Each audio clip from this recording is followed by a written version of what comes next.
Welcome to Solanki education digital.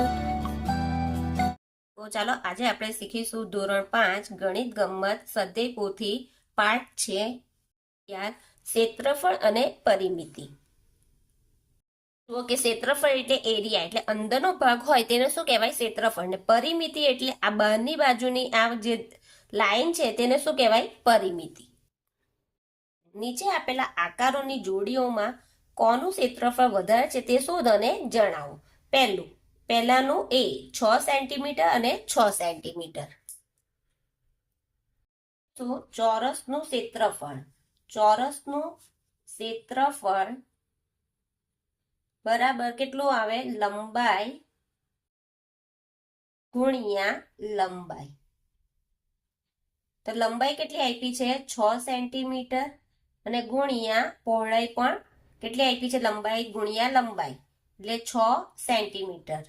અહીં પહોળાઈ નહીં આવે, સેન્ટીમીટર ચોરસ છે એટલે લંબાઈ ગુણ્યા લંબાઈ જ આવશે. એટલે 6 36 ચોરસ સેન્ટીમીટર. આ એકનું આવ્યું. હવે બીજાનું ગણીએ આપણે. બી નું શોધીએ આપણે.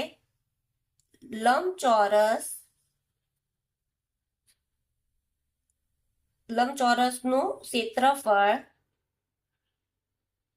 બરાબર લંબાઈ ગુણ્યા પહોળાઈ. તો લંબાઈ ગુણ્યા પહોળાઈ, તો લંબાઈ કેટલી આપી છે? 6 સેન્ટીમીટર અને પહોળાઈ કેટલી આપી છે? 7 સેન્ટીમીટર. તો કેટલા આવ્યા? 6 × 7 = 42 ચોરસ સેન્ટીમીટર. કોની વધારે છે? તો અહીં લખીશું માટે કોનું વધારે દેખાય છે? 42 એટલે બી નું 42 ચોરસ સેન્ટીમીટર. એ કરતા બી વધારે છે. નું ક્ષેત્રફળ બરાબર લંબાઈ ગુણ્યા પહોળાઈ. તો લંબાઈ કેટલી આપી છે? 8 સેન્ટીમીટર અને પહોળાઈ કેટલી આપી છે? 5 સેન્ટીમીટર. 5 × 8 = 40 ચોરસ સેન્ટીમીટર. બી ની લંબાઈ કેટલી આપી છે? 9 સેન્ટીમીટર અને પહોળાઈ કેટલી આપી છે? 4 સેન્ટીમીટર. હવે અહીંયા લખીશું લંબચોરસનું, અહીં મેં શોર્ટમાં લખું છું, લંબચોરસનું ક્ષેત્રફળ બરાબર લંબાઈ ગુણ્યા પહોળાઈ. તો લંબાઈ કેટલી છે? 9 સેન્ટીમીટર અને પહોળાઈ કેટલી આપી છે? 4 સેન્ટીમીટર. તો 9 × 36 ચોરસ સેન્ટીમીટર. આ બી ની આવી. દરેક કોનું છે? એ નું. માટે એ નું ક્ષેત્રફળ કેટલું છે? 40 ચોરસ સેન્ટીમીટર વધારે છે.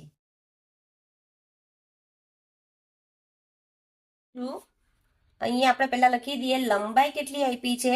7 સેન્ટીમીટર અને પહોળાઈ કેટલી આપી છે? 7 સેન્ટીમીટર. તો અહીંયા આપણે આ શાનું છે? ચોરસનું છે. તો અહીંયા લંબાઈ જ આવશે. લંબાઈ ગુણ્યા લંબાઈ જ આવશે. ચોરસ છે એટલે.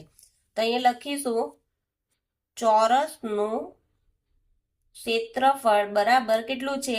લંબાઈ ગુણ્યા લંબાઈ. તો લંબાઈ કેટલી આપી છે? 7 સેન્ટીમીટર અને લંબાઈ બીજી 7 સેન્ટીમીટર. તો 7 × 7 = 49 ચોરસ સેન્ટીમીટર. હવે બી નું લંબાઈ કેટલી આપી છે? 8 સેન્ટીમીટર અને પહોળાઈ કેટલી આપી છે? 6 સેન્ટીમીટર. તો આ શાનું છે? લંબચોરસ. તો લંબચોરસનું ક્ષેત્રફળ બરાબર લંબાઈ ગુણ્યા પહોળાઈ. તો લંબાઈ કેટલી છે? 8 સેન્ટીમીટર અને પહોળાઈ 6 સેન્ટીમીટર. 8 × 48 ચોરસ સેન્ટીમીટર. એ બંનેમાંથી વધારે કોનું છે? એ નું. એટલે એ નું કેટલું છે? 49 ચોરસ સેન્ટીમીટર વધારે છે.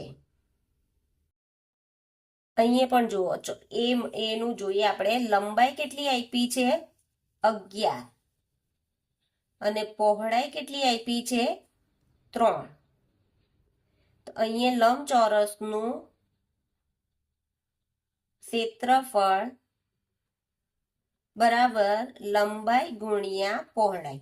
તો લંબાઈ કેટલી આપી છે? 11 સેન્ટીમીટર અને પહોળાઈ 3 સેન્ટીમીટર. તો 11 તાલી 33 એટલે 33 ચોરસ સેન્ટીમીટર. આપણે કરીશું બી નું. તો બી ની લંબાઈ કેટલી આપી છે?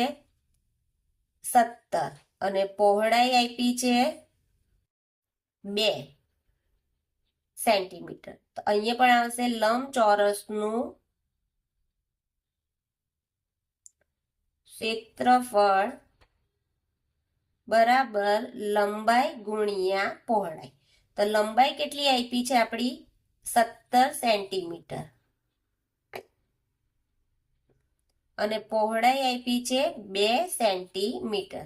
એટલે 17 દુ 34 ચોરસ સેન્ટીમીટર. એમાં વધારે કોણ છે? બી. એટલે બી નું કેટલું આપ્યું છે? 34 ચોરસ સેન્ટીમીટર વધારે છે.